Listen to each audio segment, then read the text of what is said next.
hope everyone enjoyed this second video. And if you'd like to watch it again, the videos are available on the IPS website together with a press release on the survey findings.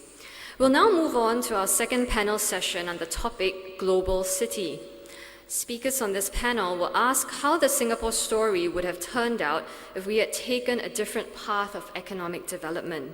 They will also consider if our global city model is sustainable for the future. The chairperson of this panel is Dr. Lee Su-an, Senior Fellow at the Lee Kuan Yew School of Public Policy and the Department of Economics at NUS. I'll now hand over to Dr. Lee to introduce the speakers on this panel. Dr. Lee.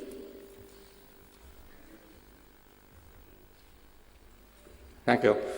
It is a privilege to chair this session, the first time I've done so for an IPS conference. My speakers are old friends. They're about 12 years younger than me, but when I was a professor, they often looked up to me as an example. Maybe that's why they became professors too. So anyway, I'm thankful that they followed my footsteps here. And I'm thankful that Janadas asked me because although I taught him, but I think I knew his father better than I know him as a student. So it's good back to be old friends and familiar relationships here. This conference has been quite good for me because it prepares me for my class this afternoon at 1:30 at SMU, where I'm going to teach on the changing public policy in Singapore. The difficulty in teaching this class is that my grandson is in the class. So what do I tell him about Singapore?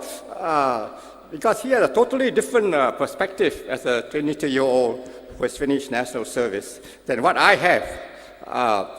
Because I had a very confused upbringing.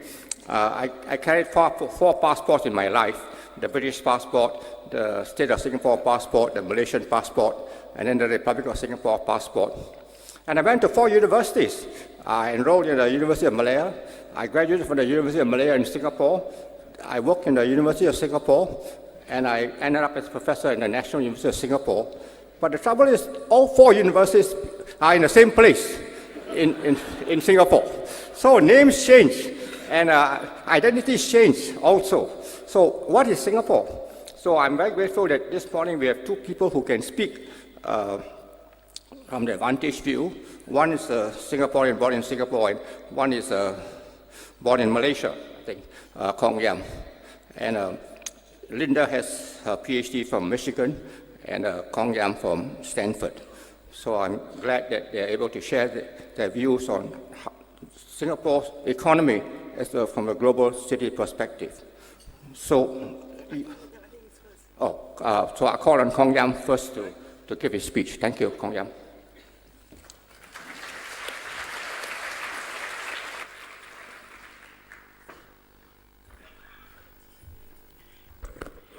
Thank you, Chairman. I would like to thank IPS for inviting me. And first of all, I'll highlight, of course, that I speak for myself and not the institutions that I'm associated with. My title is Managing Singapore's Globalization and Its Discontents, a Long-Term Perspective. So I would like to basically highlight 3 points, and then I will conclude. Firstly, globalization and its discontents.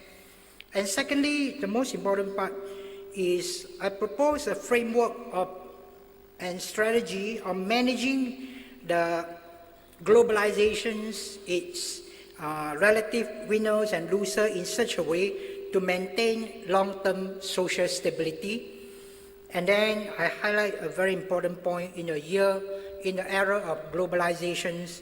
We need to sustain the mothership to make sure it's competitive rather than purely globalization, creating a second wing. You create a second wing, you have to be careful because the whole bird might fly away. So then I will conclude. This is to give some perspective. There are a lot of charts on this, and you can see clearly this one of the charts to show that the real median wages of employed residents in Singapore at the low end has been stagnating, at the higher end is increasing. So there are all kinds of charts. I just picked these simple charts to show the rise in inequality, stagnation at the bottom. And this is basically a global phenomenon because if you look at the US, you also see the same phenomenon of educated people's higher income increase in real wages, and at the low end, high school dropout and others declining. And just in case you think that it's largely purely due to foreign workers, this chart shows you the Korean case, the top 10% versus the bottom 10%. You see the inequality has also been rising. Now, one can hardly accuse the Koreans of welcoming all kinds of foreigners into Korea. The only people are the North Korean refugees. And the inequality still go up. So the global dimension, of course, is very, very important. Now, I go on to the strategy of management of maintained social stability. Globalization, in a way, is inevitable and necessary for Singapore to sustain our long-term economic vibrancy. Had things been otherwise, what would have happened? Well, look at Penang. In the mid-60s, the Penang port was bigger than the Singapore port. If you stay in the hinterland, that's what you get. Now, Singapore's port is 20 times larger than Penang. So, we are in this globalization race, and so we are like at top. We need to spin sufficiently of huge angular momentum to make sure that we don't slow down too much. If we slow down too much, the top will wobble. So what are the best management strategies to maintain long-term social stability? Now, globalizations in the case of Singapore resulted in everybody, I would say everybody, as absolute winners.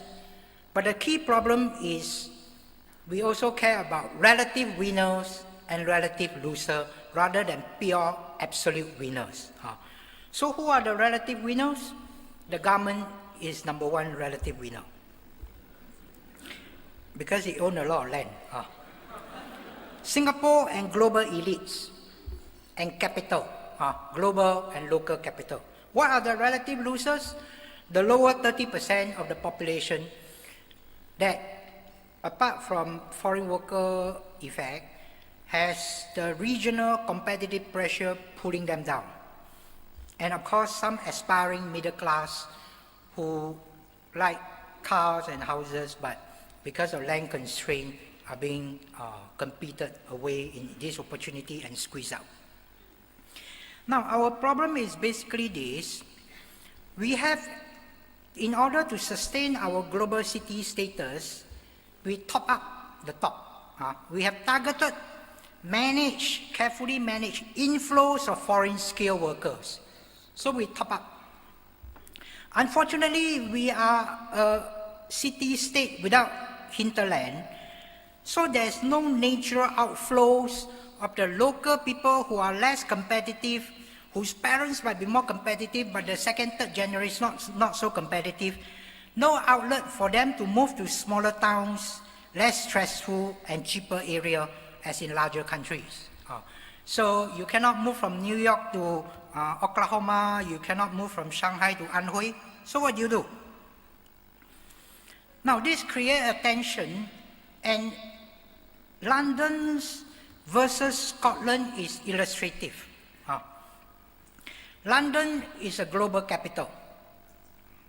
It wants all the global talent and money to come in, so it wants a strong pound. That resulted in deindustrialization in Scotland, and of course the Scots might want to consider independent. That is the present situation. Now there's a deeper lesson for Singapore, no? The Marina Bay Financial Centre and Shenton Way is our counterpart of London. Where is our Scotland? Hougang. The financial centre want global talent and capital to come in. They want a strong Sing dollar. That squeeze the SME in Hougang. But of course, Hougang cannot go independent and declare Teochew as a national language. So what do? They vote for Workers' Party. Now, if there are too many Hougangs, it's a bit risky. So we have to make sure that the center take care of the peripheries. That means the relative winners have to realize that they need to compensate the relative losers to sustain long-term social political stability before the tension intensify. Now, how does we do it, and what are the monitoring mechanisms? We are a small open economy. It's like a balloon bobbing in the turbulent ocean. In my past incarnation, I was chief economist of the government. It's not an easy job, because you keep seeing the volatility. But how do you, and you can see that clearly, you see the external demand is 80%. And if you look at the volatility measures in terms of the standard deviation of GDP from the cycle, the country is getting more volatile.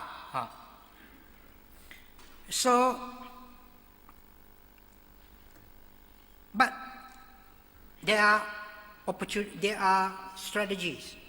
While a balloon bobs in the turbulent ocean, you can tie a rock to the balloon and stabilize it. What are the rocks?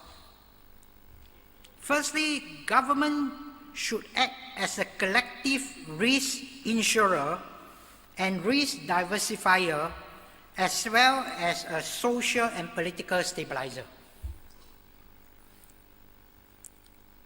There is, for example, uncertainty in housing demand. Government should not pass the risk of uncertainty in housing demand to individual households, but it should absorb it. So individually, we might be a small sampan caught in the turbulent ocean. But if collectively we rough it together through government policy, then the things will be stable in the turbulent ocean. What are the key institutions? CPF is one risk insurer and diversifier, GIC, Temasek, and MAS. In addition, I think the subsidies on education, healthcare, housing, and public transport, and food in terms of hawker rentals, especially for the lowest 30%, will be critical. Let me go on to a few points before I consolidate this into a framework for stabilization of Singapore society in the turbulent world of globalization. Firstly, we have a Singapore premium. This brand premium is very valuable. What are the sources of premium? Everybody knows we've got good governance, we've got meritocracy, we've got clean government, we've got multiracialism, we've got openness, we've got great infrastructure, we've got security and robust institutions. These premiums have been built up by generations of Singaporeans and the government, including national service obligations and sacrifices of the pioneer generation. I didn't realize how valuable the Singapore premium is until I worked outside Singapore, where I spent 2 years between 2002 to 2005 working at the World Bank in Beijing, where I worked on the 11th five-year plan with Prime Minister Wen Jiabao. I was given $6 million of research fund to manage, even though I was relatively junior. I was the chairman of the committee, because they think that it's safer to give the $6 million to a Singaporean than to a China, Indian, or US citizen. And I used that $6 million to finance Zhou Xiaochuan, Lou Jiwei, Yi Gang, Guo Shuqing, who are now respectively Governor of Central Bank, Minister of Finance, Safe Head in charge of Reserve. But to clarify, it was purely based on professional criteria of distribution.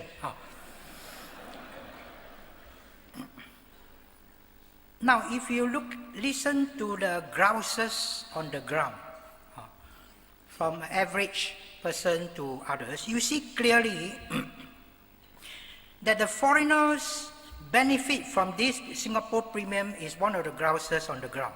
Foreigners benefit from this premium in a way, conceptually should be taxed and the benefit distributed to locals. It is a McDonald's franchise. I built up this Golden Arch brand. If you want to sell McDonald's, you have to pay me franchise fees. The only problem is in the real world, it's more complicated. Singapore is a price taker. If London and Hong Kong doesn't tax this, can we afford to implement it? That is in McDonald's, KFC, if they don't charge franchise fee, the issue is can Bread Talk ask for a franchise fee?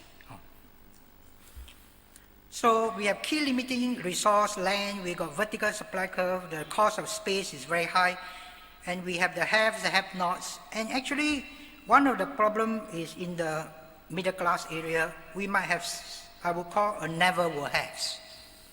What do you mean by never will haves? 45% of our household own cars, and there is a constraint in land, which means that if everybody's income rise, the car prices rise as only 45% can own cars, and the rest of 55% can never own it, because it is not possible. Now let me go on to what I see as a good conceptual framework. Time is ticking, so I move faster. If you look at this chart, I have basically median nominal monthly income, which is the 50 percentiles income growth every year in nominal terms. I index it at 201 at 100, and then I look at four key costs of living. The first one is food.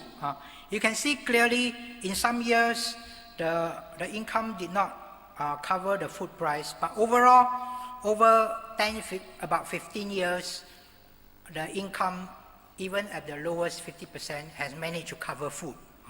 So that's okay. And then you look at transport. There have been periods of movement of public transport price increase, private transport price increase, but overall, I think the income of the lowest 50 percentile can still manage to cover the transport. If you look at healthcare, this is a bit tricky.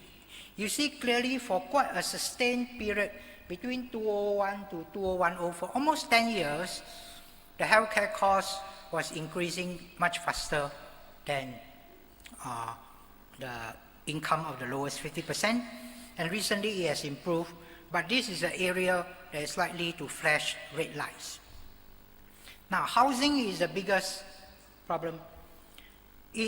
Not many people realize that after the Asian financial crisis, from 1998 to 2007, HDB resale price remained flat or actually went down.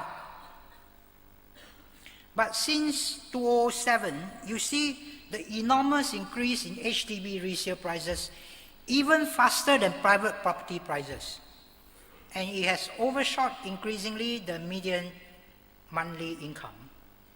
There's a line there called Housing DOS, Department of Statistics, which show that it actually is slow, but the Department of Statistics housing price is according to the UN indicator, which show imputed rental price, so it's not representative. So basically what you have is an enormous overshooting has happened. Fortunately, since 2011, there's credit tightening, the HDB has increased supply, there's a de-link of the BTO price from the resale price, and in the last 4 quarters, you see prices falling. But I would argue that public housing should be like utilities and it should not be an asset. And it should move stable with nominal income, because if you look at public housing, if it's an asset and appreciating asset, like internet stock, then you have a situation where the new entrants are angry, but more importantly, almost everybody in HDB are also unhappy, because if HDB prices double and my income do not go up, my ability to upgrade actually become significantly less. So it affects everybody, you know. So I would argue that from the 4 charts that I show, we have to be quite careful in this, because if you look at the housing chart that I showed just now, by 2009, the alarm bell should have rang in HDB, because the resale price has overshot 20% of the income line. By 2010, it overshot 40%. By 2011, it overshot 60%. In fact, if you look at the existing trend, in the next 3 to 5 years, HDB prices need to drop 15 to 20% to go back to the trend line. So I would argue that this framework is useful to provide an early warning system. As all of us know, a lot of us take annual blood tests. The blood tests show you your liver function, your blood pressure, your sugar level, your cholesterol level, and it benchmarks against a normal range. So that if it go beyond a normal range, immediately you know the problem and you address it. You don't wait until you got a political heart attack and then you start to address it. And this framework can also be refined for the lowest 10%, and you are worried about the middle class for the middle 60%. Everybody got a blood test. Now, to be fair, the government has used a lot of the funds very well. For example, if you look at the 2008-2009 crisis, the government spent 4.5 billion giving the job credit scheme, 5.8 billion stimulating the bank lending, and 20.5 billion package to support the people and the economy during the financial crisis in 2008-2009. As a result of which, it ended up with a big deficits. But the advantage is that employment did not decline very much. And if you look at IMF analysis across the Asian countries, Singapore is the only country where the employment growth recovered very quickly immediately after the Asian financial crisis. And so, in a way, the additional collected money has been spent well. Now, I talk about the sustaining of mothership. The Singapore brand premium is there, so we need to sustain the mothership. Now, what do you mean by sustaining mothership? It is important in the era of globalization. I want to compare Singapore with Taiwan and Hong Kong. Taiwan and Hong Kong economies are not doing well. The wages are stagnating, especially for young graduates. You can see for stagnating wages in Hong Kong. So this explains why, apart from the election practices for the chief executive, they all carry umbrella even though it's not raining there. And you see Taiwanese graduates. Taiwanese graduates, entry-level nominal wages in 2011 was lower than 1997 in nominal wages. So wages stagnating, but Taiwanese and Hong Kong companies are doing very well, no? You look at Hong Hai, you look at Acer, you look at Uni President, you look at the property tycoon in Hong Kong, you look at Li and Fong, you look at Chow Tai Fook. Their profits is enormous and expanding. That is because globalization allows companies and global elites to separate from the mothership. So as I said, it's well and fine to have a second wing. But we have to protect our mothership because that's where our core is, where our people are getting good jobs or not good jobs. So as I said earlier, we encourage second wing, but we have to make sure that the second wing become in such a way that it doesn't cause the whole bird to fly away. Now, okay, I'm overshooting a bit, so I just have one last point. Conclusion. So I suggest we have close monitoring of nominal median income relative to cost of living and housing, transport, food, and healthcare as a way to ensure that the fruits of globalization are properly distributed. And this is an early warning system to ensure that we are alerted to it before things become too late. We focus on the welfare of the relative losers before they want to declare independent. Lower 30% of population and some aspiring middle class, and the government should play its role as a collective risk insurer and diversifier, as well as social and political stabilizer. And we strengthen our mothership to make sure globalization does not create centrifugal forces to tear our societies apart. Thank you very much for your kind attention.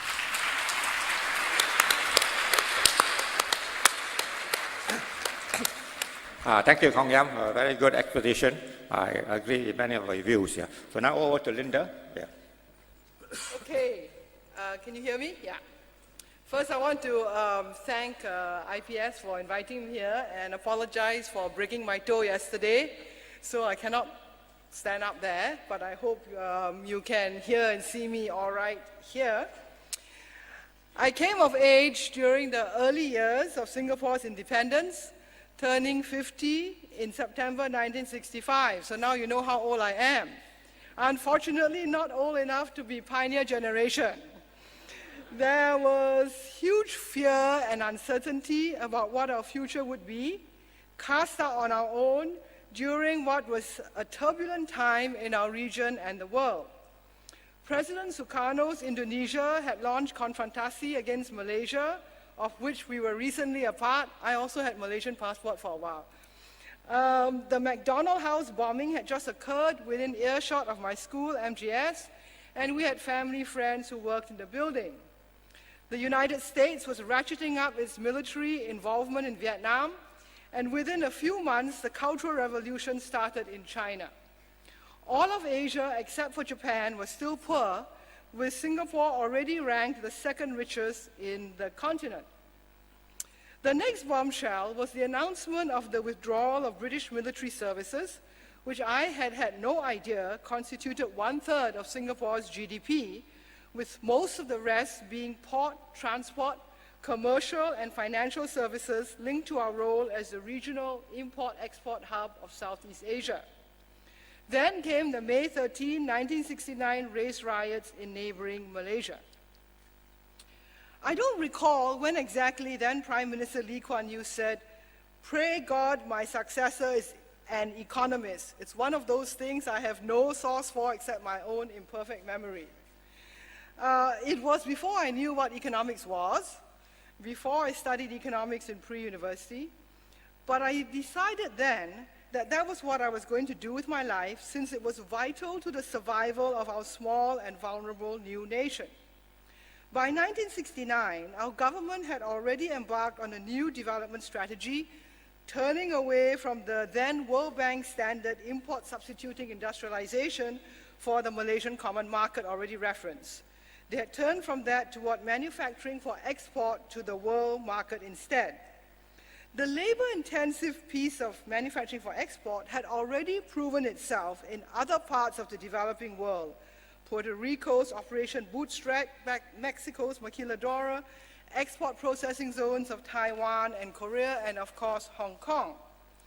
This strategy fit with the theory of comparative advantage, which argues that countries should specialize in the production and export of items that intensively use their relatively abundant factors of production. In Singapore's case, a high unemployment rate of around 12% of the labor force indicated that we might be competitive in relatively labor-intensive industries.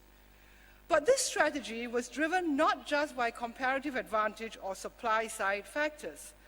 Technological and public policy changes in developed countries also contributed to favorable demand-side conditions for labor-intensive manufactured exports from developing countries.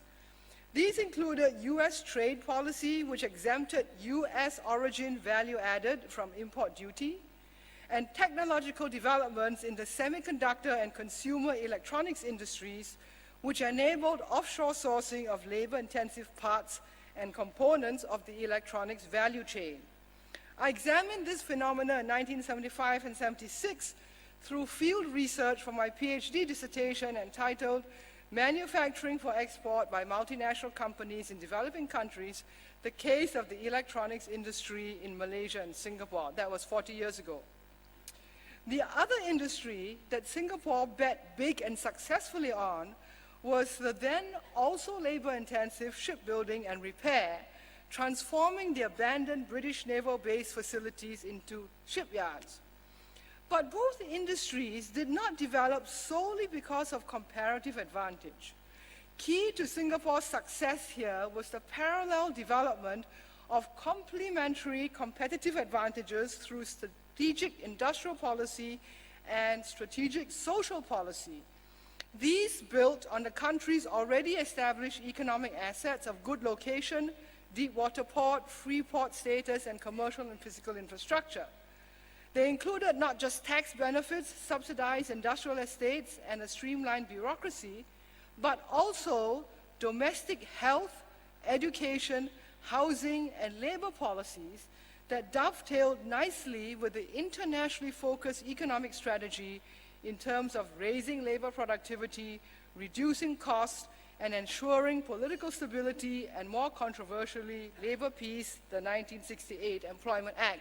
I remember interviewing a multinational, and they said, you know, there's a flatted factory in Jurong or something, and they said when you look out the window, when shift change, you see all these women in blue uniform, and within 2 minutes they had disappeared. Why? Because of the location of industrial estates contiguous to HDB, so people could live and work roughly in the same place.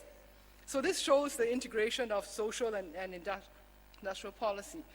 This development strategy was so successful that in less than a decade, surplus labor in Singapore had been absorbed, labor shortages appeared, and after delay due to the 1975-76 global recession, a second industrial revolution was launched in 1979.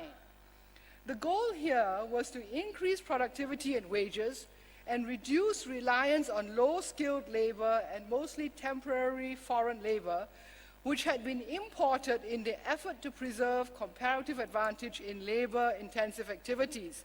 Sound familiar? These policies were somewhat successful, but carrying them through was again interrupted by another global recession in 1985 and 86. Both comparative advantage and competitive advantage are dynamic forces, changing with respect to external as well as internal market and policy developments. Because of Singapore's small size and high growth rate, dynamic shifts in international competitiveness happen more rapidly here, with comparative advantage in labor-intensive activities yielding quickly to skill and capital intensity. Through the 1980s and 90s, government policy continued to add location-specific competitive advantages, primarily infrastructure, education, and investment incentives, in supporting the move up the value chain, particularly in manufacturing for global markets. Becoming a global city, and specifically a node, very popular at the time, the term, a node in the evolving global supply chains of multinationals, was the best, and I believe the only path to economic development, even survival, that Singapore could have followed with any hope of success 50 years ago. I think we were less than 2 million people then. That said, we were successful in that path, a choice of strategy, because external global forces, including multilateral trade liberalization and the information and communications technology revolution, and internal domestic policies and policy outcomes were favorable. Things on both the external and internal front are very different today, presenting both challenges and opportunities for us in the next 50 years. First, there will be a slowdown, if not a reversal, in the pace of globalization in the next 50 years compared with the past 50. Some of you may know that very recently, world trade growth has fallen to be on par with or below world GDP growth, which it dramatically outpaced in previous decades, the decades when we were embarked on this global strategy. The reasons for what some have called deglobalization are many, including on the supply side, and sorry, I don't want to run out of time, so I'll be a bit fast here. Acceleration in shifts of comparative advantage with automation in situ, taking over from offshoring to more labor-intensive locations as manufacturing wages rise, or China replacing factory workers with robots rather than moving to Vietnam and employing Vietnamese. Okay, so that's the shift, quick shift in comparative advantage. Revolutionary technologies like 3D printing, allowing for mass customization and small batch production at or close to where demand is located and the final consumer resides. So more and more you will have production occurring at the point of consumption. Next, continued shrinkage of the already fractional share of manufacturing in the value chain of physical products like the iPhone, where most of the value is now embedded in services, including design, marketing, software, retail, and the return to capital and profit margin. Okay? There have been several studies of this showing that approximately $600 retail price of iPhone translates into $7 to $8 for manufacturers in China. Okay, so that's a big difference. Producing where you sell is also motivated by desire to save on transport and inventory costs and turnaround time from order placement to delivery, and to reduce currency exposure and risk. Lower marginal benefits from further trade and investment liberalization when most countries and industries have already liberalized, with further liberalization and standardization more likely to take place on a regional than a global level. There are environmental and social policy pressures to reduce carbon footprints and thus to streamline and shrink currently far-flung global supply chain. And the narrowing of competitive advantage differences between geographies based on relative productivity levels, infrastructure, and government incentives is increasingly constrained by international agreements and protocols to level the playing field as economic development proceeds around the world. I'll get into some details later. So on the supply side, there are changes in the world economy that reduce the globalization of multinational supply chains. On the demand side, a slowdown in global macroeconomic growth as the currently rich world ages and stagnates, and booming emerging markets reach a more mature stage of development with slower growth. So both rich countries and developing countries will slow down. There's the shrinking of manufacturing share and expansion of services share of value added in global value chains as world incomes rise and populations age. And finally, there are social innovations such as the spread of the sharing economy, the on-demand economy, and conservation culture, recycling and longer product lives, buy local norms, and a values shift from materialism to experiential goods. All these add up to slower growth in output, a lower ratio of goods to services in output, a lower ratio of manufacturing to services value added in goods themselves, a greater localization of goods and services production, occurring at much lower levels of per capita income than in the present-day developed world. Welcome to the post-industrial society on a global scale. From a Singapore perspective, these global trends of a deceleration in globalization indicate a need for transformation beyond the global city paradigm that served us well in the past 50 years. Even without a deceleration, there are today many more global cities around the world and in our region than there were 50 years ago, indicating much more supply-side competition in the future than we faced in the past for the kinds of goods and services that a global city provides. Today, the gap in every dimension between the first-tier global cities of Shanghai and New York has dramatically narrowed from even 10 years ago, while Shanghai's share of world GDP has increased even as New York's has shrunk in relative terms. Tomorrow, the same will be true of the gap between Bangkok and other regional cities in Singapore. Domestically, our comparative advantage has already shifted decisively away from labor to capital and skills intensity, as you can see the backdrop to Kong Yam's charts. Despite decades of this adjustment away from labor towards capital and skills to market forces being slowed by compensating policy-created competitive advantages such as a liberal foreign labor and talent policy. Such policy advantages will be ever more difficult to maintain in the face of heightened competition and level the playing field global norms. such as will make incentives for tax-avoiding multinationals no longer acceptable. Fortunately, in addition to the physical, financial, and human capital built up over the past 50 years, we benefit from an excellent geographical location in the center of Southeast Asia, which happens to be the next large emerging market region to develop, after China and alongside India. Global multinationals from Asia, as well as the West and elsewhere, are already turning their attention to this region and investing here, as are Singapore and national companies in our neighboring countries. The tapering off of the 20th century development model of labor-intensive manufacturing for export through multinational networks to distant rich markets will be replaced by domestic consumption-led growth in nearby middle-income markets, as has already begun in China, India, and Indonesia.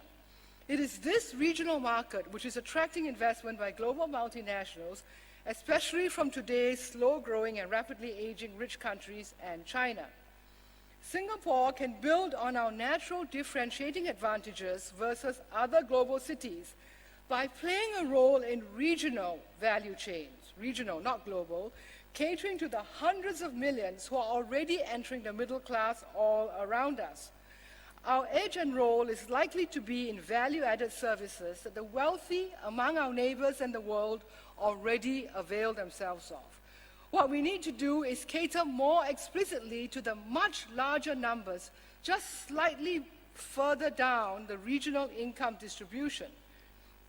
We can return to our ancestors' commercial roots as multilingual, multicultural entrepreneurs, intermediaries, and service providers for our own dynamic geographical regional market. Put simply, we will move from manufacturing physical goods for customers richer than we are who are far away to providing services to customers poorer than we are who are nearby. The good news is that services for our regional neighborhood are more location-specific and scalable and less capital and energy intensive than manufacturing for distant markets. Services are also less reliant on rare specific technical skills and more open to small entrepreneurs, providing a channel for upward mobility and reduced inequality. How we might propel and manage this transition from one of soon-to-be many global cities to a one-of-a-kind leading regional city is something I would be happy to discuss, but no time now. All I have time to say now is that we should remember the lesson of our past 50 years, particularly the earlier decades, which showed that properly and far-sightedly managing domestic conditions, including social policy, are necessary for economic success based on past global and forthcoming regional linkages.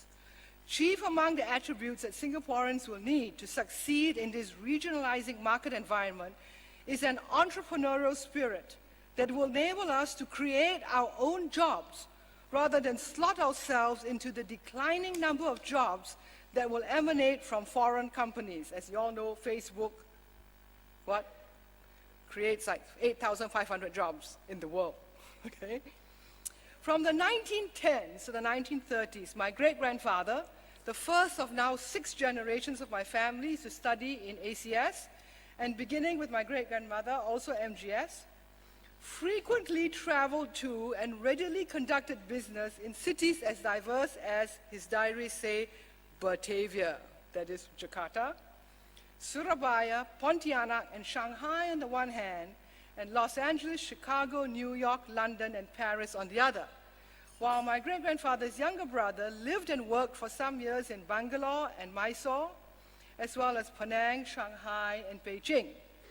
Both were fluent and literate in English, Malay, Mandarin, and several Chinese dialects, and clearly comfortable in many different cultural milieux. There have always been Singaporeans like them, and there should be many more in our next 50 years, as we increase the regional while retaining the global content and context of our city and of our nation's economy. Conserving our multicultural national identity will then go hand in hand with economic progress and social well-being. Wow, I finished before time. Okay, that's it. Yeah, thank you. Thank you, Linda. I also agree with her quite a lot. And I was recalling how the greatest benefit that I gained from Singapore in being in Malaysia for 2 years was that I was compelled to learn Malay, and that enabled me to learn the language which my grandfather spoke because he served in Indonesia for 20, 30 years. My mother having been born in Bogor itself. Yeah. So we have very two interesting perspectives, one from the regional orientation of the Singapore economy, and one from the helping the poor, bottom 30% of the Singapore people. And these two dimensions are equally important for Singapore's future. But I'm sure there are many more questions or remarks which you want to make from the floor. So please come to the mic and identify yourself and ask whoever you want to, whatever is in your mind at this moment. Thank you.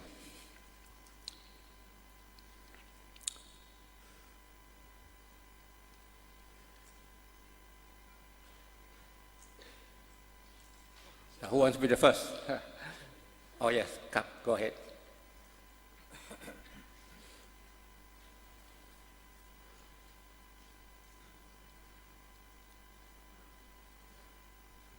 Let me help to get this started.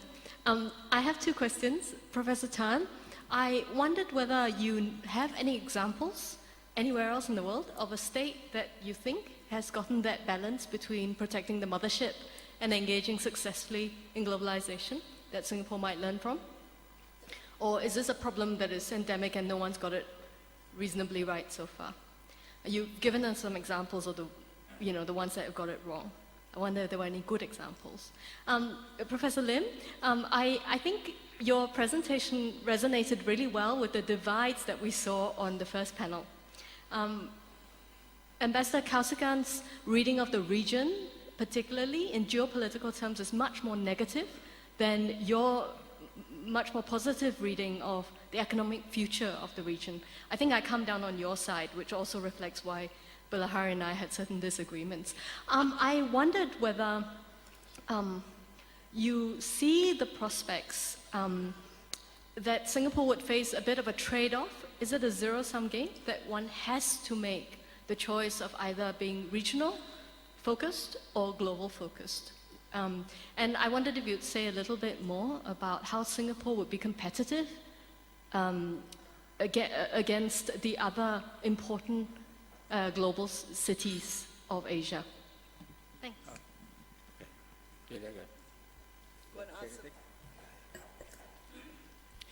Yeah, I think it's not an easy balance.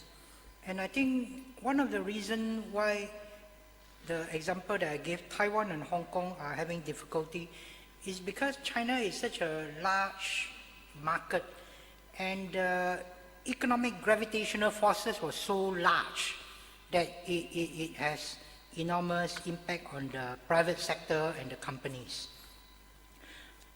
When I visited Taiwan to talk to some companies some years back about, if their companies relocate to China because of the big market and electronic companies uprooted themselves, what happened to the workers? One of them told me that, well, there are still some domestic services side. For example, there are a lot of graveyards in Taiwan. They have a lot of weeds. So some of them go and uproot the weeds, and because this job would not migrate to China. I think this is a very serious problem because the mothership, unless it's well maintained, all the good jobs for future generations of young Singaporeans will be threatened. So I think the airport is a very important strategic position. We strengthen our airport, our hub city, we strengthen our seaport, we strengthen the regional hub positions like Linda has talked about, so that eventually this little red dot that is geographically well developed and competitive will always be able to generate good jobs for future generation. And I think in some ways, companies, country, in Singapore will have to take a bit more strategic view rather than short-term profit motivating view.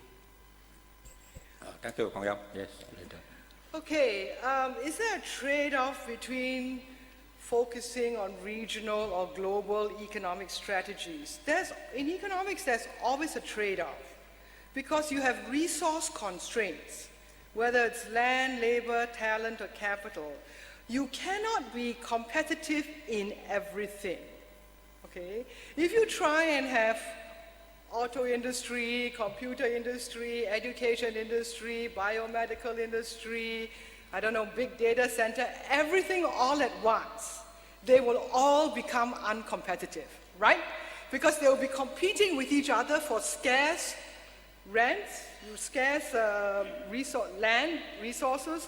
They'll be competing with each other for scarce talent, for scarce labor, perhaps for scarce capital, and everybody will become uncompetitive. And that's why there are trade-offs and choices to be made.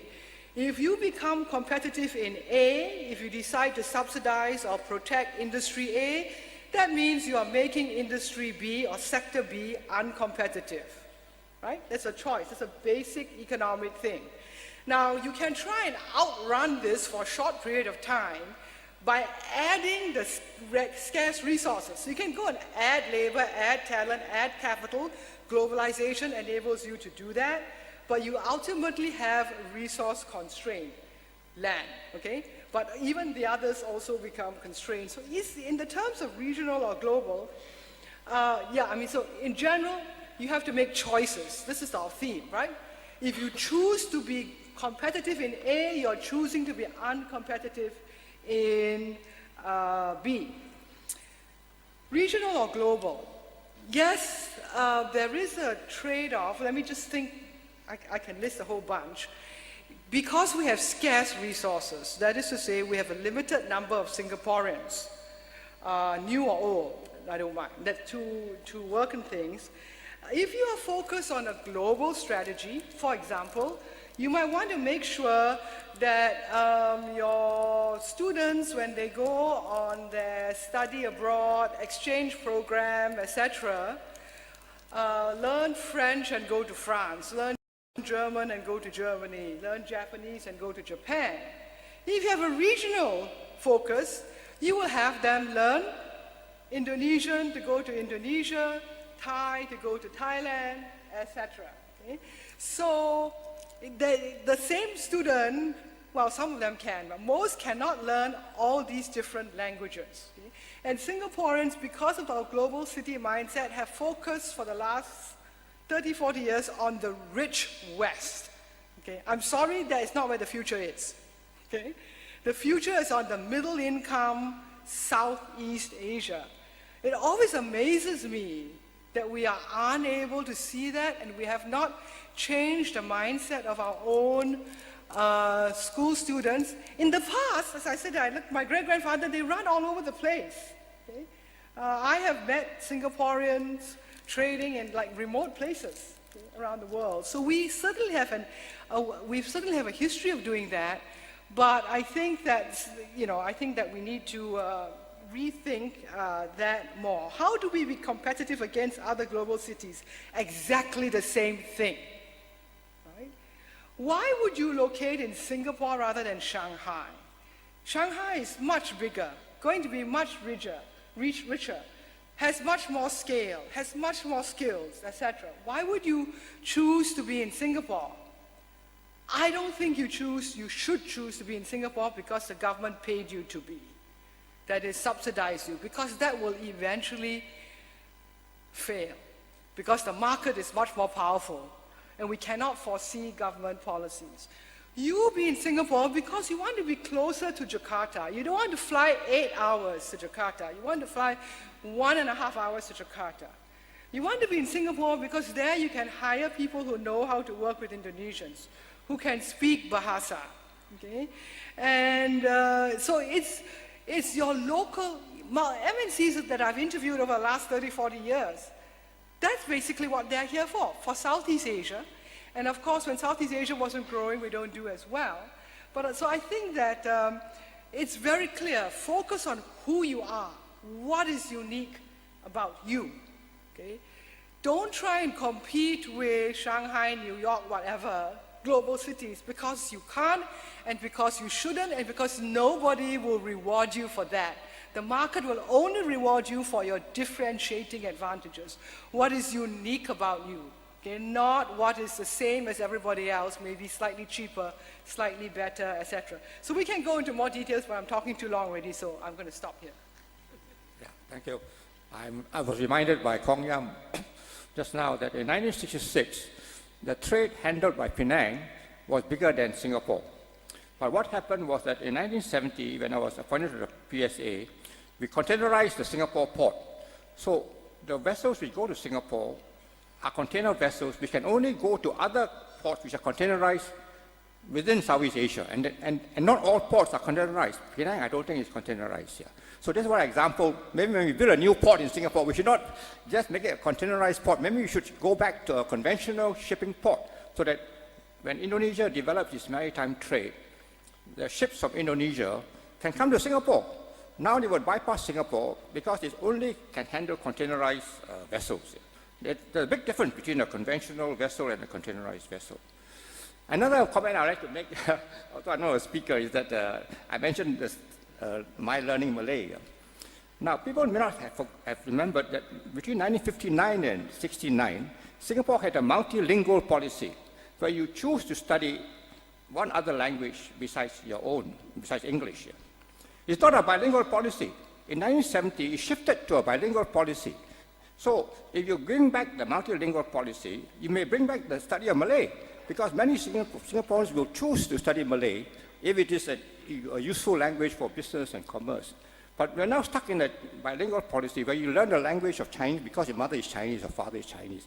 So this is where certain cultural policies have an economic impact. Although we don't realize it, but it has a long-term impact. And I don't know whether our knowledge of Chinese, which is quite good, and this is one reason why I'm still studying Chinese now, whether China would be a magnet for Singapore. Because if you, whether we can actually develop our economy through China.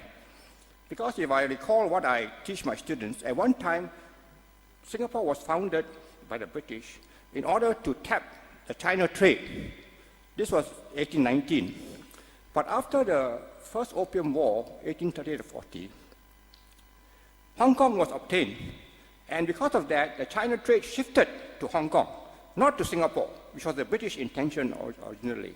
And we managed to survive on the entrepot trade, spice trade, for 30, 40 years, until later the rubber and tin trade came into Singapore. So this is a very important example where sometimes an original focus on China, for example, leading to Singaporean students learning Chinese, may not pay off. For all you know, it may pay off learning Malay. And this is just one of the responses I can make. Yeah. Any more questions from the audience? Yes. Heng Chi, yes. Please come to the mic.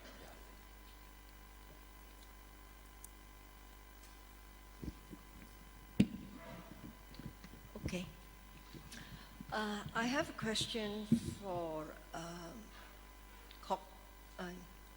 Kong Yam, and also some comments about Linda's presentation, and I think Evelyn's point that she raised. First question for Kong Yam. First, I fully agree with you that we have to take care of the bottom 30%, and certainly is in the areas that you've pointed out, in the rising cost of living in all the essential areas of healthcare, housing, transport, etc. Unless we do that and tackle that question, it will always be the sore in Singapore, is how to keep up. Now, this is a global question, but we've always done it quite well. And the one thing I can't understand is why we can't sort of do something about rent prices that keep going up, and because I think that affects prices in every other area. But my question for you is this, yeah. You talked of government being the risk insurer and, being the insurer for diversification also. Could you elaborate on that? I ask this because in the United States, the US government has an agency that provides insurance for US companies that go overseas to developing countries when they invest there. The US government provides insurance, and very good insurance, where other companies, private insurance companies, would not step in. I tried to get them to cover Singapore as well, but they said Singapore is a developed country. So what is the role you are thinking of, government as risk insurer? That's one. Now for Linda, I think, Linda, if I heard you correctly, you are saying it's a shift in the nuancing. It's not global or regional, but the awareness of the regional role of Singapore must be clearer. I think we've always walked on 2 feet, regional and global. At one time, we were talking of global and everybody was going international. In the 1980s, around 85, was it? We had a big recession, and we realized that if the region didn't do well, Singapore couldn't do well by just being global and turning to the West. Then the awareness that Singapore's economy is very much tied to the health of the regional economies was very clear. And since then, we've been talking of both. I think there should be more emphasis on the emerging markets, because that's where people are, the middle class will grow. It's going to be first and foremost the region, because we know that. I think we are trying to sell also to Latin America, but very few Singapore businesses will go to Latin America. Africa, that's the other emerging market. But really, of course, this is our front yard and backyard, Southeast Asia. So I think it's important, I agree with you, that we should increase this awareness. Too often, holidays, parents are just going to Western countries, Japan, Los Angeles, Florida, that's where Disneyland is, China. But I think there should be more visits to the region, apart from Bali, and Chiang Mai, where the Gubak Kway Teow is very good, So but I think it is still both, because when you think of financial services, our role as a financial center is global, but also regional. And it's only because we are global as well that we can play this regional role. I just wanted to sort of emphasize that, because I think you're coming across as, it's the region and it's not global. I think it's both, but the nuancing must now be regional. Now, finally, to Evelyn's point, I think it was Evelyn who raised it, that, yeah, I'm defending Bilahari. I can't believe it. But I think when you said that you landed more on Linda's court, that regional is important, whereas Bilahari seemed not to believe in the region so much, I think you've got him wrong. He's more pessimistic, and I would say Linda is right and Bilahari is right. He may be saying that the regional politics in the region is not going to be so honky-dory. Economy may be doing very well, but how well economies do also depend on politics in the region. Thank you. Yeah, thank you for the question. When I mentioned the idea of government being a risk insurer, diversifier, and socio-political stabilizer, I was looking at it more at the national macro level and government against household. So it is much less in terms of the traditional risk insurers, in terms of financial or companies and other risks. One example is, of course, that we have a lot of risk in terms of present investment, but if CPF right now has consolidated and bring to GIC and is diversified across globally, then government is playing that role very well. But one negative example I can think of is this. As you're aware, the HDB has suffered quite a serious bad experience from 1997 to 2008 because of the global Asian financial crisis. You know, the demand collapsed. There's enormous excess supply, and there's a big cost to their budget. And as a result of which, they are much more cautious about anticipating demand and coming up with supply, and worried about this excess supply effect and the negative financial side. And it turned out that eventually after 2006 to 2007, when things start to pick up very rapidly and the workers and the residents increase, they were not able to respond sufficiently well to that demand, and price escalated. I would argue that the government, either in terms of HDB, public housing, or other sector, should absorb the shock that you build some excesses into the system, and as long as it is not unduly out of whack, you can absorb some of the costs so that you don't pass the uncertainty and the volatility to the household, and the government should collectively be insurers and stabilizer. And I think the best example that the government performed this role very well was the GFC data that I showed in 2009. The government put in a few $1 billion in job credit scheme to actually subsidize the companies to hire and retain the worker. And that actually allowed the companies not to retrench and create a lot of problems for the families during that period of a shock. And that absorption of the risk cost some money, but I think it's worthwhile spending that money, and there will be a lot of other cases where I would argue that the government should act as that kind of a shock absorber to mitigate against the increasing volatility and the turbulence of the ocean waves onto the household effect. Linda, any comments?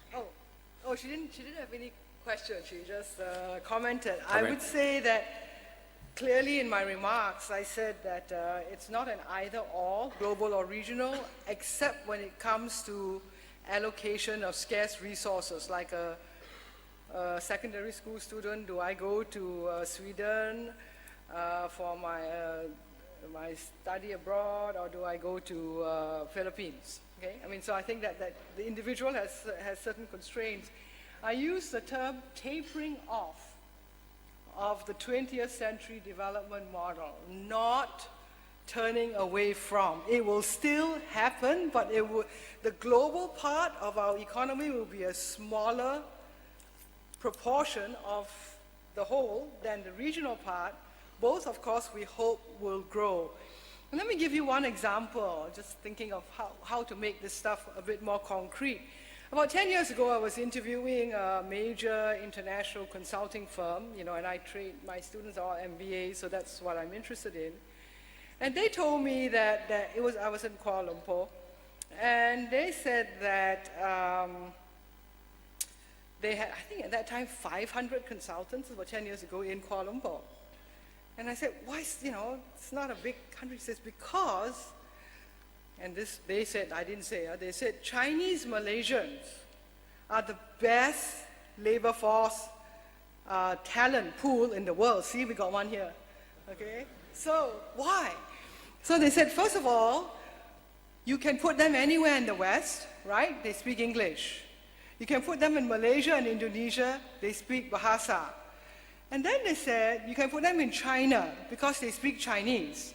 But the interesting one, 10 years ago, the Korean chaebol were trying to restructure, so they were hiring a lot of consulting firms, international consulting firms they no longer do. The fourth thing they said, we can send them to Korea. They don't know the language, they don't know the culture, but they know how to operate. Why do they know how to operate?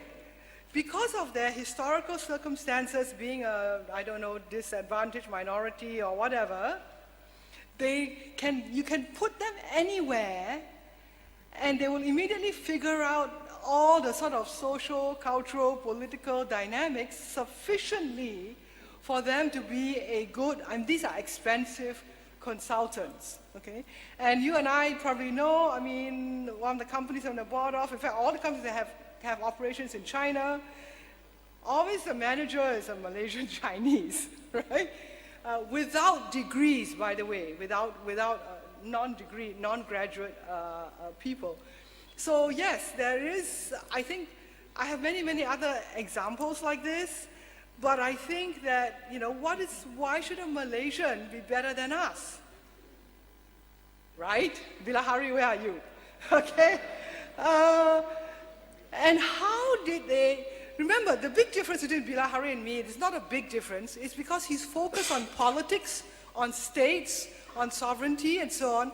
I'm focused on markets and business, okay? Where people go, who they hire, what they want to do, and that is based mainly on market forces but also on government incentives. I met many multinationals, including just this week, who say, yes, we would not be in Singapore if we did not get government incentives. It's not the right place for our kind of business, too expensive. It's such an expensive place in the world to put talent. But because the government gave us big, and you know, I do that as a corporate consultant and board member myself. You look at that, and then you look at things like the whole global thing against tax incentives, right? That Ireland being targeted by the EU for having excessively low tax breaks and so on. But luckily for both Ireland and Singapore, there are other reasons to be in Ireland besides taxes, right? Besides the low taxes. We need to have more other reasons for our own businesses and for businesses. By multinationals, I no longer mean Western, you know.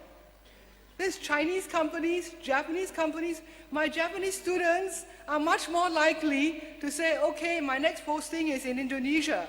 My Singapore students are much more likely to say, hey, I got a job with Amazon, goodbye. Okay? My Chinese, you know, the Chinese banks and so on come and train because they're interested in executive education, because they're interested in competing with Western companies, but this is where they are focused. Okay? Because if you're looking around and you're a Chinese global multinational, you want to globalize, sure, you globalize in Europe and you globalize in the US, but your advantages here are greater. Okay? So somehow we need to know much more about the region. To be a global city, we need to have regional advantages. Because basically the whole way the world economy is, people are looking here to our own region, and we cannot, we should be able to serve them. Sorry. Thank you. Very good response. Hi, my name is Dilip Nair. Oh, yes, go Can ahead. I? Sorry, I didn't see you. Go ahead. Yeah. Hi, Kong Yam and I used to be colleagues many years ago, and always admired Kong Yam in giving very down-to-earth analogies. And I think his analogy again with the mothership is just very apt. Anyway, my question is this. In this global city and global environment, what should be the role of our government-linked companies or government-linked entities? Basically, should there be a refocus for them in terms of going out and making sure the mothership is preserved, or should there be some other reorientation? In other words, what should the role of GLCs be in this new environment? Thank you.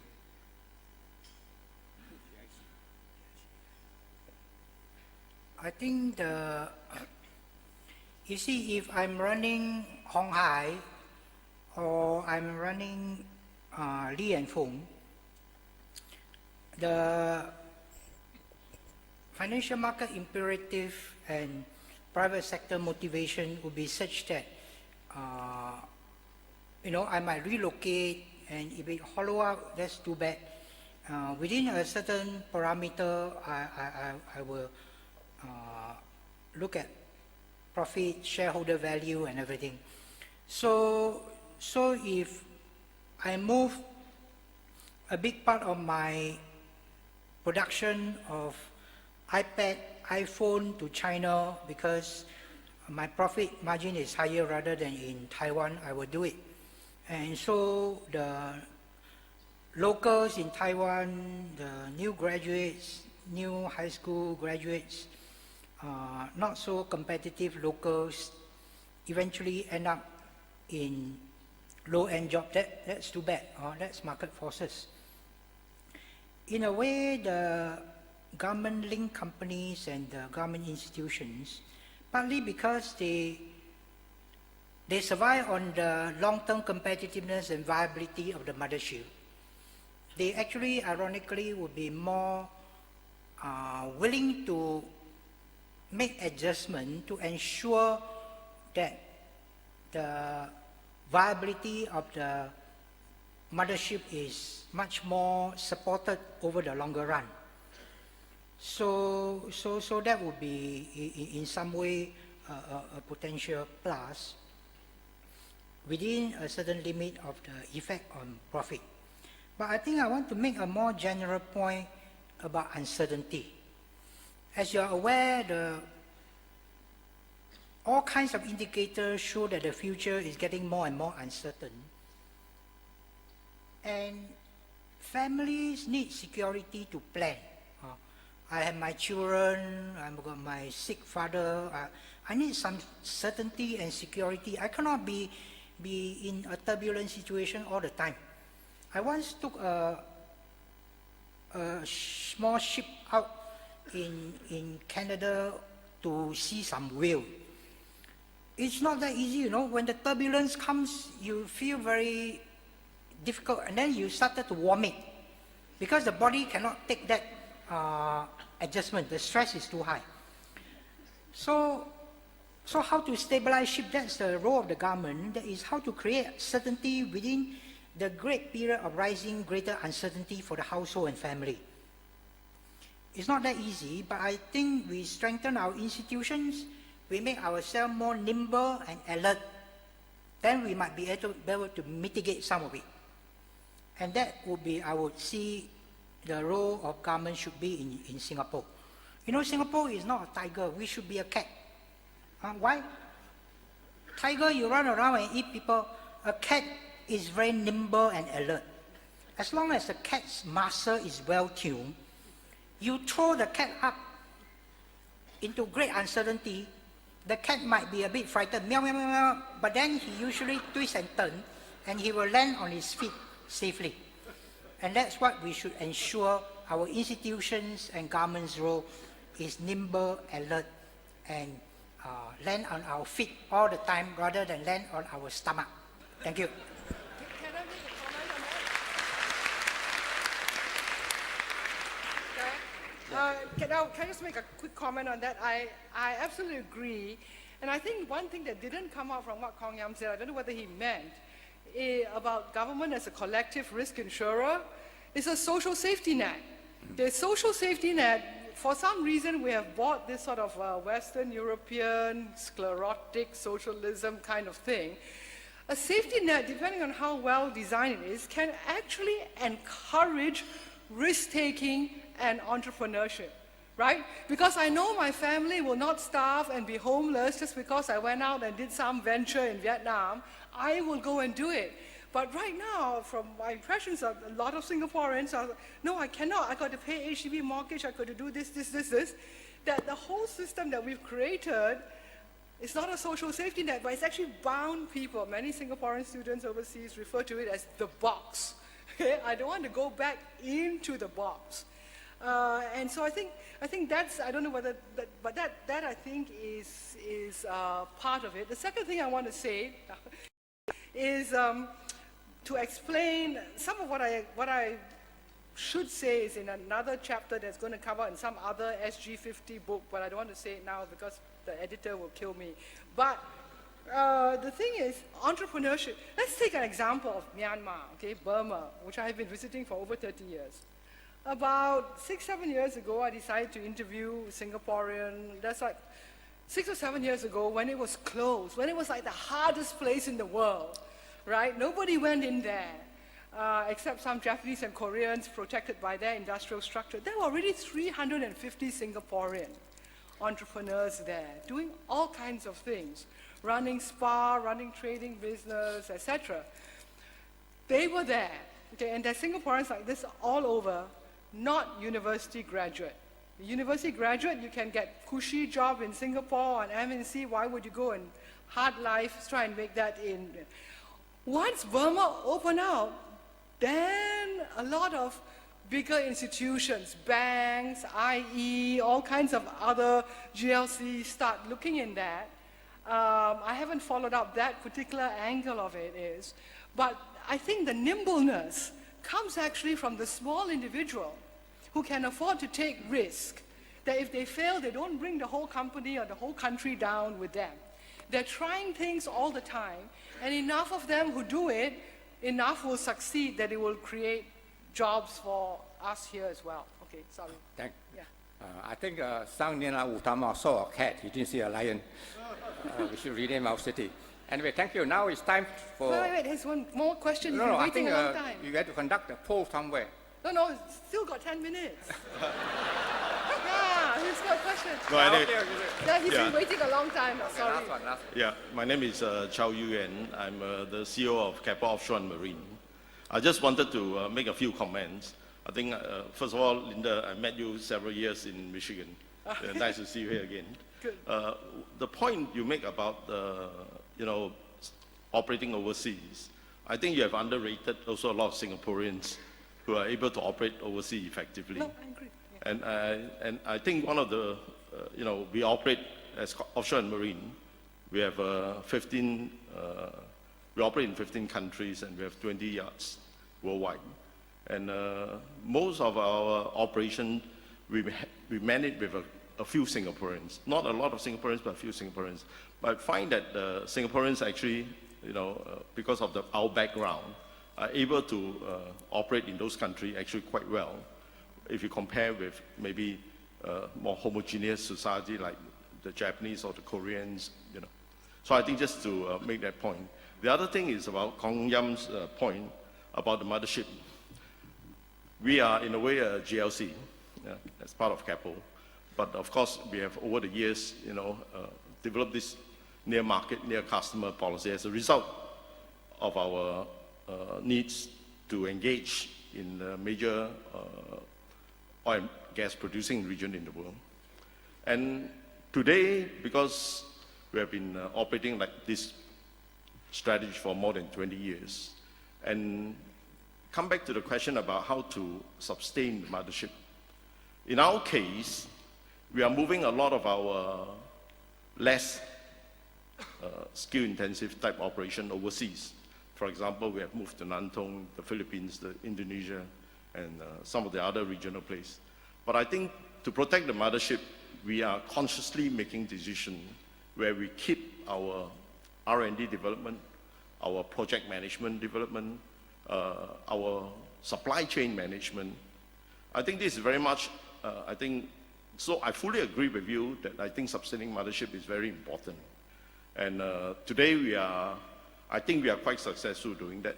We have world leadership position in many areas in the offshore and marine industry.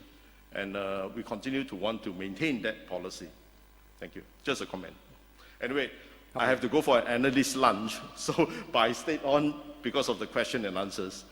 So thank you very much. Thank you. Okay, thank you. Yeah. So now I have to hand over the meeting to the Is it time? those who. No, there's somebody with a card. Okay. Yeah, okay. Okay, I'll keep this short. My name's Wu Meng. I know I'm standing between everyone and lunch, which is an even more arduous task than speaking after Bilahari. The one observation that I think is very much upon us for trade and industry policy is that even among global cities are becoming commoditized because every major city wants to be a hub. And that means even as we're trying to run faster and work harder, we also need to think about things which Singapore can do which preferably no other global city can do or replicate in the short term. And I thought the iPhone example was very apt, because the iPhone is an example of how multiple disruptive technologies came together. Multi-touch, computing clouds, and now intelligent automation of things that previously a secretary or personal assistant could do. And that combined with design, which is what separated the iPod, for example, from Singapore's own MP3 player efforts years ago. So I think even as we try to strengthen the mothership, we need to think about how the mothership can boldly go where no other mothership has gone before. Okay, thank you. Now, Tommy Singh is the first director. You can be the last speaker. Thank you, Suan. Very happy to see you chairing this session. My question for Kong Yam actually picks up a question asked by Evelyn Goh earlier. She asked you, Kong Yam, whether you could give a positive example of a country which has successfully globalized and kept the mothership safe and sound. You didn't give her an answer. Could I ask you, would you agree that Switzerland is an example of a relatively small country that's very successfully globalized and where the mothership is in very good shape? Huh? As for Linda, I agree with Linda that we should emphasize both globalization and regionalization. I want to ask you whether you would be willing to define the region more broadly to include not just Southeast Asia, but also China and India. We have surpassed Japan to become the largest foreign investor in China, and we are also the largest investor in India. So I see the region more broadly than you do. Okay, thank you for very good concluding comments. So now I must turn over the meeting to... No, we haven't answered his question. Yes. Let him answer. Linda, I don't want to stand between the crowd and the lunch. No. Answer the Switzerland question. Switzerland. Yeah. Okay, I'm going to eat into your lunch. I suppose I'm here not to ask a question, but to give some comments, particularly to Kong Yam's point about, the second wing and the mothership. I agree with you clearly that you got to protect the mothership, and you don't want the second wing to cause everything else to fly away, the so-called holding out. But the fact of the matter is, in Singapore, if you take the concept of globalization, and I gave a talk on this in September to a real estate organization, and I titled it actually Globalization and Singapore's Discontent, the topic of the talk. And basically, I think our concept of globalization started with Rajaratnam's speech in 1972, and then it was extended by our former Prime Minister Lee Kuan Yew in his book, From Third World to First. And our concept of globalization is a particular concept of globalization, where you bring in MNCs from all over the world, okay? It's a one-way traffic of globalization. You bring in foreign capital, then you bring in foreign labor, and then you're the platform for them to do their things, and then they go out, And I think we are at the stage of our development now, where I think we have developed sufficient competencies that you can have a two-way globalization, that you continue to bring in that key pillar that has been our dominant strategy on bringing in foreign direct investment. But it's time for our local companies, both GLCs, as well as our SMEs, because the Singapore market is too small, and they need to go out to grow. And in fact, to Linda's point about more and more, a lot of these things are services.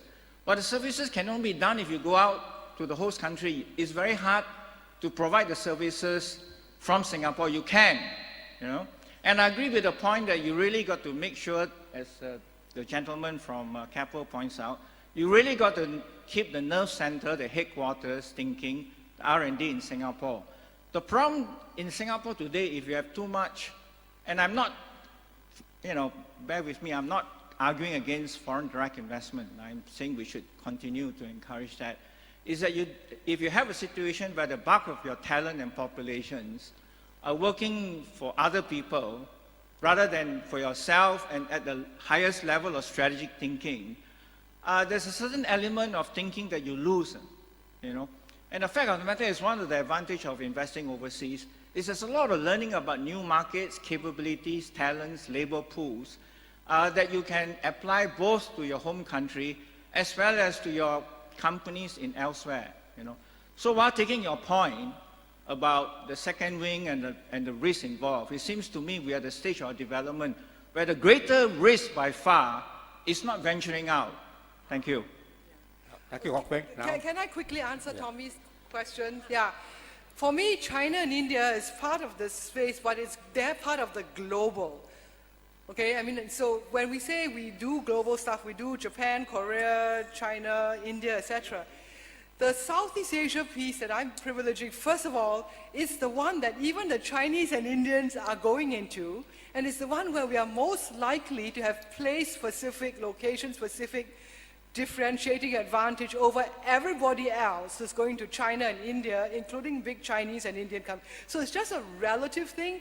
We can't go everywhere. Where can we go that we have the biggest advantage relative to others? And sure, you can go to China and India as well, but there's a lot of competition there too. Okay, thank you, Hock Peng. Now, one in Malaysia, you can take over for the last word. Yeah. No, okay, enough. Okay, thank you. Now we are off to the voting. And I asked Din to, and meanwhile, can you join with me in giving our appreciation to Kong Yam and to Linda? I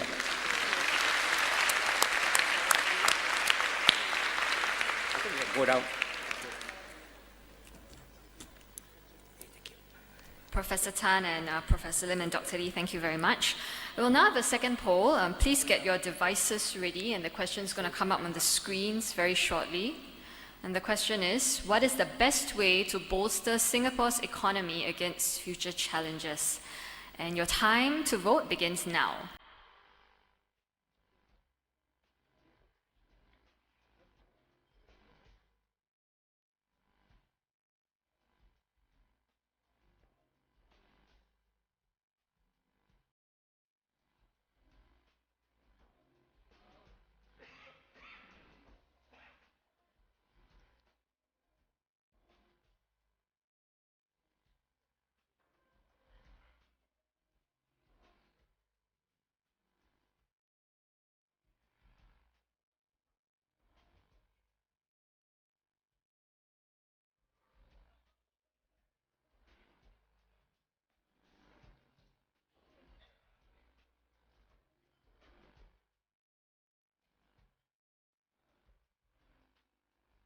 Okay, thank you everyone. So the results are now up on the screen, and we can see that many of you feel that the focus should be on strengthening governance and key institutions. That's first, and second is focus on serving the regional market.